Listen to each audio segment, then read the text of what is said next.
Welcome to the League of Legends Champion Spotlight, featuring Graves, the Outlaw.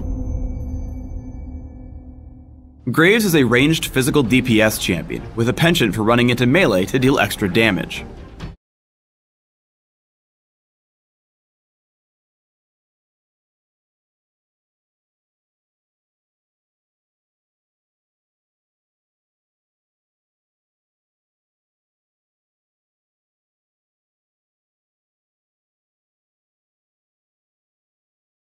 Graves' passive is True Grit. As Graves engages in combat, his armor and magic resist increase over time. Buckshot fires off 3 shots in a cone, each of them damaging all enemies struck. These shots can hit single enemies multiple times. I max Buckshot right away.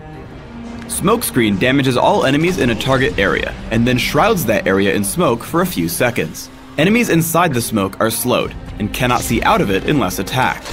I take 1 point in Smokescreen early and leave it there until later. Easy, partner. Quick Draw causes Graves to dash in any direction, gaining bonus attack speed for a few seconds.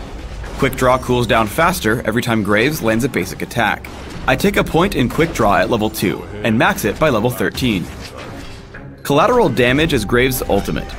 First, he fires a skill shot nuke that damages the first enemy champion it hits. At the end of its range, or after hitting an enemy champion, it explodes into a cone of fire, damaging enemies it encounters. I take collateral damage at levels 6, 11, and 16.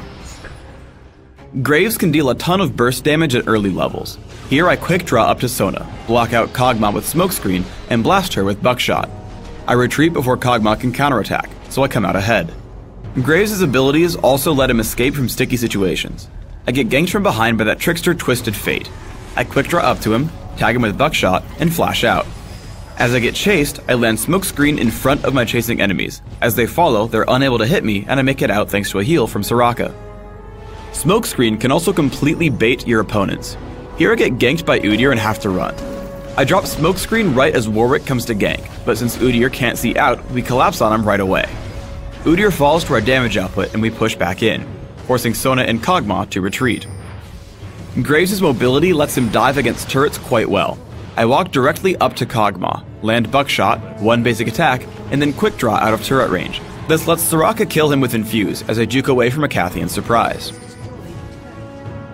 We get into a teamfight in Bottom River. I exhaust Sion to keep him away from Soraka. I push into melee range with quick draw and unload Buckshot to take him down pretty quickly. Once he falls, I switch over to a close target and start hitting Udyr. Unfortunately, I don't have a lot of mana, but when able, I cast Quick Draw for the increased attack speed, and take him down before pretty much melting through Kog'Maw and Twisted Fate.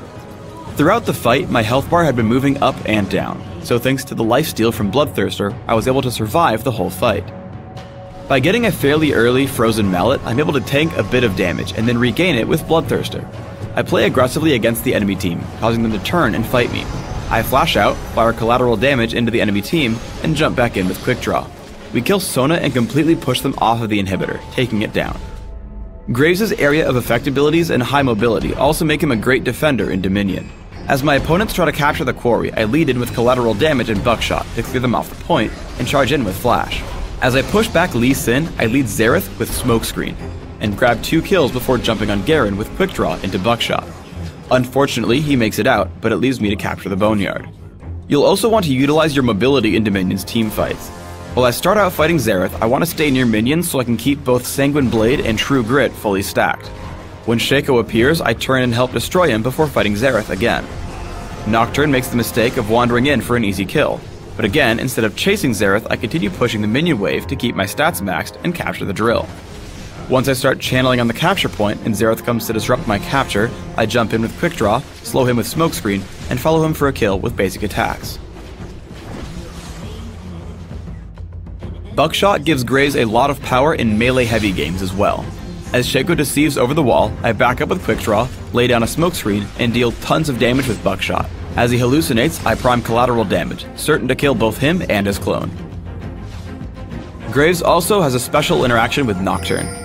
Tag him with Smokescreen and see what happens. I got you, darkness.